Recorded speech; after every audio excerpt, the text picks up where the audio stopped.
antes de irnos a publicidad hablábamos precisamente con Fernando Paz y les adelantaba yo que precisamente nos íbamos a fijar en Estados Unidos, en Donald Trump, pero no solo, también en Argentina, con los datos que nos ha preparado Riera. Muy bien, pues vamos a ellos directamente porque creo que son tremendamente interesantes para todos los espectadores. Vamos a ver, el Tesoro americano acaba de publicar los resultados del déficit fiscal de Estados Unidos a día 30 de abril. Es un documento extenso en donde explica un montón de cosas, de cómo ha ido evolucionando la economía, y lo que aquí es plasmado simplemente es un resumen de los datos. Vemos el primer trimestre que el déficit fiscal fue de 594.557 millones de dólares, es decir, casi 6.6 billones de déficit en solo 3 meses. Tengo que explicar una cosa porque creo que es muy importante. Una parte sustancial de este déficit viene provocado porque en el mes de enero, antes de justo cuando tomó posesión Donald Trump el día 20 de enero, la administración Biden se pegó un pasote de mucho cuidado, incrementando la contabilización de gastos del mes de enero en un 486% con respecto a lo que había pasado en el mes de enero del año 2024, con lo cual de pronto la llegada de Trump afloró aparentemente muchísimo gasto pendiente de contabilizar, con lo cual, ¿qué es lo que le ha pasado a la administración Trump? De que a pesar de que ha conseguido bajar en el mes de marzo por primera vez durante muchísimo tiempo en la historia de los Estados Unidos, ha conseguido bajar el gasto público, realmente su déficit se incrementó en un 7% al cierre del primer trimestre.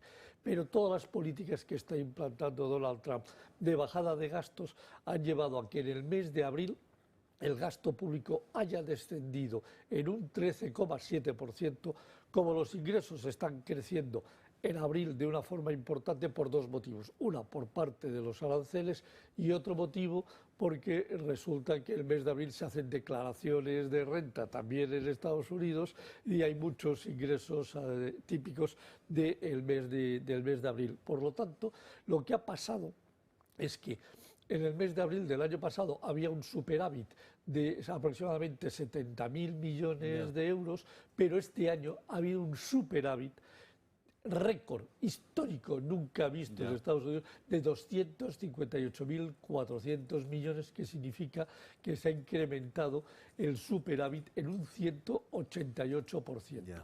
Esto tiene dos efectos, dos motivos, como he dicho. Primero, un incremento de los ingresos y una caída importantísima del gasto público debido a los recortes que está haciendo la administración Trump. Por lo tanto, ¿qué ha pasado? Que a cierre de abril ya hay un descenso del déficit del 27,6%. Es decir, todavía Estados Unidos está en déficit, ha generado una caja de 258.000 millones y el Tesoro decidirá qué es lo que hacer con ella, lo veremos a finales de abril, si mantenerlo por si acaso necesita endeudarse o ya ve y tiene expectativas de seguir reduciendo, generando superávit y utilizar para amortizar deuda. Lo que pasa es que esto es una magnífica noticia porque el tipo de interés medio el tipo de interés, el bono a 10 años en Estados Unidos estaba en un 4,5 a cierre de marzo y a cierre de abril, al anunciar estos datos, ha bajado a un 4,10, es decir, ha bajado 40 centésimas la dificultad o el coste de financiarse. Si esto sigue produciéndose, dentro de poco veremos a los Estados Unidos financiándose por debajo incluso de Alemania, cosa que sería un espectáculo no visto nunca desde los últimos 10 años de la administración americana. Magnífica noticia, lo cual demuestra que es posible bajar el gasto público. Pero la segunda noticia que traigo a continuación es a Javier Milei se le ha entregado el premio de la Escuela de Salamanca y dio un discurso en Madrid el viernes pasado al cual yo tuve la suerte de poder asistir e inició su discurso diciendo: tengo una gran noticia que contar al pueblo argentino y a los españoles. La inflación en el mes de abril de Argentina ha sido de un 1,5% y la acumulada a mes de mayo de un 12,6%, que comparada con el mes de mayo del año pasado significa que la inflación en Argentina ha caído casi un 80%. Y a partir de ahí, ¿qué empezó a contar? Empezó a contar algo que es la situación en la que se encontró a Argentina el día que entró en la Casa Rosada. Dice, cuando llegué a la Casa Rosada me encontré con el siguiente panorama. Una inflación del 211% acumulada anual, provocada fundamentalmente porque la masa monetaria que había en circulación era igual a 10 veces el Producto Interior Bruto. ¿Esto qué quiere decir? Si España tiene un Producto Interior Bruto de 1.600.000 millones, significaría que España estaría, si estuviese en el caso argentino, con 16 billones de euros en circulación. Para que nos hagamos una idea, en estos momentos la masa monetaria en circulación de toda la Unión Europea no llega a 10 billones de euros. O sea, el Producto Interior Bruto de la Unión Europea es de 17 billones y la masa monetaria no llega, es un 60% del Producto Interior Bruto. Imaginémonos que se encuentra alguien con 10 veces circulando dinero equivalente al Producto Interior Bruto. ¿Qué produce? Pues que una auténtica barbaridad, una barbaridad que lo que lleva es a la inflación del 211% que se va generando automáticamente. Primera medida que tomó Milei, muy sencilla, cambiar al gobernador, o sea, al presidente del Banco de la República Argentina y le dio una orden. Sí, y lo contaba así, riéndose, si vuelves a emitir dinero, te mando al paredón. Sí, hombre, no vamos a asesinar a nadie ni lo vamos a fusilar, pero ese es el mensaje. Es decir, no se puede. A partir de ahora queda prohibido volver a emitir un solo peso mientras yo esté de presidente de la República Argentina. Y no se ha emitido ni un solo peso desde entonces. Con lo cual, la masa monetaria se ha ido manteniendo, el Producto Interior Bruto, por culpa de la inflación, ha ido creciendo a ritmos casi de la inflación, con lo cual la masa monetaria real sobre el PIB actual argentino ha ido reduciéndose.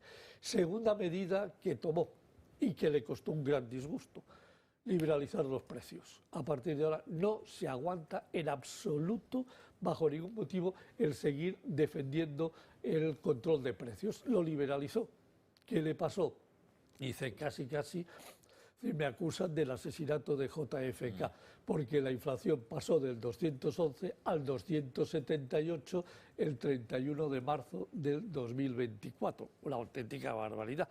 Pero a partir de ahí empezó la reducción paulatina del incremento de la inflación. No significa que se haya controlado la inflación, significa que los precios han ido subiendo menos y menos y menos, y por eso en el mes de mayo solo han subido un 1,5%. La liberalización ha servido para que se baje la inflación. El control de la masa monetaria, al no volver a emitir pesos para tener que financiarse, pues lo que ha evitado es precisamente ese tema. ¿Cuál fue la tercera medida que tomó? Muy sencilla, devaluación del peso. Pasó de 300 pesos un dólar a 800 pesos el dólar. Una devaluación brutal, pero que tuvo dos efectos directos sobre la economía argentina. Primero, al hacer ese tipo de cambio nuevo y dejar fluctuar el peso, ¿qué pasó? Que la Argentina empezó a exportar productos a toda velocidad, se incrementó la exportación, se dificultó la importación de productos de forma sustancial y que produjo como tercer efecto colateral, que era más barato producir determinados bienes y servicios propios internamente que comprarlos fuera, y por lo tanto empezó a dinamizar la economía argentina. Es decir, incrementó las exportaciones, redujo las importaciones y empezó a dinamizar la producción argentina. Y la cuarta medida, clara, concreta, motosierra, un solo tajo. Bajé el 30% del gasto público en un solo decreto ley, aprobado directamente. Eso sí, que me causó múltiples enemigos entre los sindicalistas, entre toda la gente que vivía del cuento público, pues a partir de ahí tuvieron que dejar de vivir del cuento público. Y con esas cuatro medidas muy claras, muy concretas, tomadas muy rápidamente, Argentina ha pasado a tener un incremento del PIB en términos reales en el último trimestre del año del 2,1%. Oiga, eso es un crecimiento. España ha crecido el 0,6 en el último trimestre. Hace tiempo que no vemos un crecimiento del 2,1 en un solo trimestre, solo desde la pandemia. No. Y por lo tanto, la economía argentina está empezando a remontar. Consiguió otra cosa, a los 3 meses déficit primario. ¿Qué significa déficit primario? Significa que tuvo superávit primario. ¿Qué significa superávit primario? Que tuvo superávit sin contar los intereses de la deuda. Y a partir del 6º mes, superávit global. ¿Qué quiere decir con superávit global? ¿Qué ha hecho? Ha conseguido no tener que endeudarse y ha amortizado 45.000 millones de dólares de deuda que tenía el gobierno argentino, de la deuda que tenía flotante. Además, gracias a eso consiguió 20.000 millones de préstamos a largo plazo del Fondo Monetario Internacional que utilizó para amortizar deuda a corto plazo. Se quitó toda la deuda a corto plazo que tenía para poder trabajar cómodamente en los siguientes años, ahora tiene que devolverle al Fondo Monetario, que no le prestaba a Argentina desde hacía 4 años ni un solo peso, ni un solo dólar, y consiguió que esto funcionase. Y se me había olvidado una medida muy importante. No dolarizó la economía argentina, pero dejó pagar en la manera que todo el mundo quisiera. Usted puede pagar en pesos o puede pagar al nuevo tipo de cambio del dólar. Pague usted en la manera que quiera. ¿Sabéis qué consiguió? Que se repatriasen muchísimos capitales que se habían ido fuera. Desde entonces no hace más que entrar dinero que había huido de Argentina, está volviendo en dólares a las cuentas en dólares en Argentina, y hay mucha gente que está en estos momentos pagando en dólares, aunque la economía argentina está 80% pagada en pesos y un 20% en dólares, con lo cual ha conseguido la magia de en menos de un año y medio, darle la vuelta a la tortilla a la economía argentina. La economía argentina crece en términos reales, y más que lo que crece en toda la Unión Europea, y más de lo que crece Estados Unidos, y más de lo que ha crecido China en el 4º trimestre del año. La economía argentina tiene superávit fiscal y por lo tanto todos los meses amortizan deuda. Tercero, todavía no ha necesitado dolarizar la economía, aunque lo sigue teniendo como objetivo. ¿Para qué? Para que desaparezca el Banco de la República Argentina, y para que, al no existir el Banco de la República Argentina, no pueda venir otro gobierno posterior que le vuelva a hacer la misma barbaridad que han hecho los gobiernos anteriores peronistas. Y por lo tanto, es un milagro. Es un auténtico milagro, pero demuestra que la economía liberal, demuestra que la economía de reducir el gasto público, demuestra que la economía que se hace con sentido común sirve para que un país crezca como la economía argentina. Y ojo, que si sigue así, veremos a la economía argentina como un ejemplo en los próximos años de qué es lo que hay que hacer para de verdad hacer crecer un país. Bueno, pero que nos des el detalle de todos estos datos, el análisis de situación, mejor dicho, de tanto de Estados Unidos como de Argentina, sobre todo de Argentina. Es muy interesante porque recordaremos todos cómo se dijo, bueno, es que estas medidas de Javier Milei nos van a llevar al fracaso.